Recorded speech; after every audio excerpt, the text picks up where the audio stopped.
My name is Alicia Rodriguez. I am a realtor, and I've been one for almost 26 years. My father was born in Duquesne, Arizona in 1907, which is now a ghost town. My grandparents took my father back to Cananea, to Mexico, where he was raised. My mother was born in Magdalena, Sonora, but raised in Nogales. My parents were farm workers. So about 1947, my father comes here and they live in tents until they can find housing. My father became an irrigator. The work that my father did was very strenuous, and you sleep out in the fields. As an irrigator, he knew all the big farms and the families, the Cooks, the Robinsons, the Wagners, people that were prospering here. Some of the greatest memories I have of farm working was my parents picking cotton. I remember so well, my mom, it must have been so hot for her to be out there, but the work ethics were so high. From there, we became migrant farm workers, and we would go to California. The camps that we lived at were actually the camps for Asians during World War II were put in. They were converted to farm worker camps.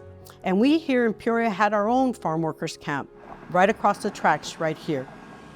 The interesting thing was that we shared this experience with so many of the residents here in Peoria, another community thing that connected us. Going back a little, about the time I was 5 years old, my father was sprayed with DDT. He was sprayed about 4 times. That caused a terrible effect on his body. He became very, very ill. Of course, nobody sued nobody, but it affected his health for probably 4 or 5 years. It was a terrible condition, terrible poisoning the body. There was no money, no income, no unemployment, nothing, because he's a farm worker. And my mother had to change everything she knew and how to do it and get to work. Caused a lot of problems. At this time, my mom, she started cleaning homes, and I remember how hard she worked, the work ethics, how she ironed for people, she washed for people, she cooked for people, and she babysat for people. How she did all of that with her limited English, I don't know. I was raised in housing projects here in Peoria. During these years, most of the time we didn't have a car. So my mother would need a ride to go to Glendale, a doctor, whatever, in Glendale. Neighbors would always come through. They would drive us, they would take us where we needed to go. There was families here that would take my mom to the field so she could work. But it was very common that community members came through.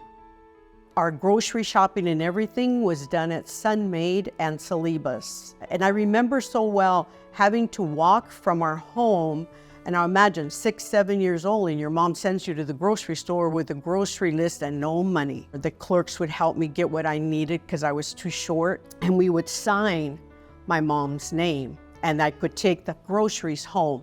That is what I remember a lot about, is the community, the trust and respect of the people who lived here.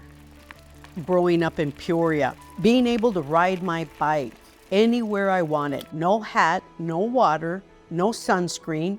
Monroe and Grand Avenue, there was a little trailer there, many, many years. It made the best hamburgers.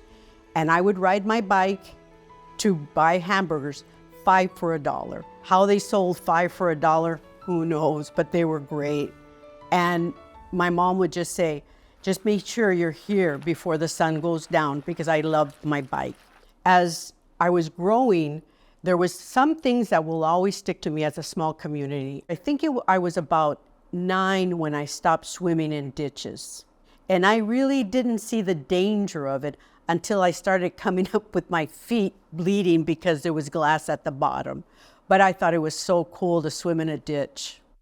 One of the assets we had growing up here in this neighborhood was that we had the boys club. And a lot of my brother family, they would go to the boys club. And it allowed kids to do so many things. It was a huge asset to the community. And even though it was a boys club, I still went. A lot of the same children attended St. Charles Borromeo Church. And St. Charles Borromeo was a hub for many of us because we also went to catechism classes. And we bonded with these children for a long time. The school district was huge. And I remember going through the high school, first floor, and just thinking, this is an amazing building. Well, it was. It was our future of our education. The Peoria School District was very kind to us. They gave me a job my freshman year, and literally following the custodians and cleaning chalkboards. That was the neatest thing. Believe it or not, but cafeteria food, the high school was pretty good food. In elementary, they were the best. Really, I can almost taste the food that we got. The football games were the hoorah for the week. I can say for myself, I never missed a football game from freshman year to senior. It was that important.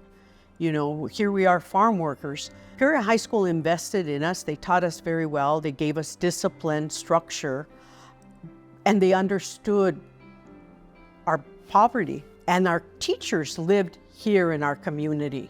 And I think that's a great asset. When your teachers live in your community, it is an investment that they make because we are all neighbors. After graduating from high school, well, I started my family and went back to ASU at 28 and graduated in the School of Social Work. I've been privileged to sit on committees for the city, ad hoc committees, Old Town Revitalization. That was through Vicki Hunt, who started that. And now I can see 20 years later, 25 years later, the changes are coming. When I was a child, I could go to Smitty's and know at least 5 people working there, customers, something. Here, I go to Walmart and I know no one. Growth is good. Change sometimes feels uncomfortable, but you know, it's part of life. Change is inevitable. Do I like all the traffic? No, I don't. But I still love that I can still walk to the post office, walk to the carniceria. The downtown area has changed tremendously, but it's still downtown Peoria. You know, that's what makes it so nice.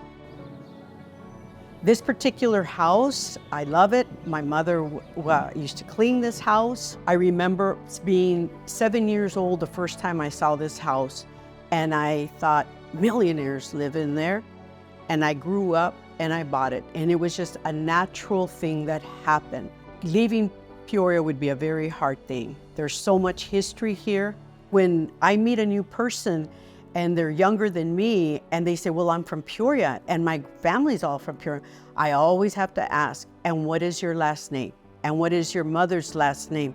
Because I can connect the dots. And that's pretty unique in today's world to know I knew your grandparents, I knew your great-grandparents. It's history that develops the kinship and the smiles we get when we see each other because we have a history.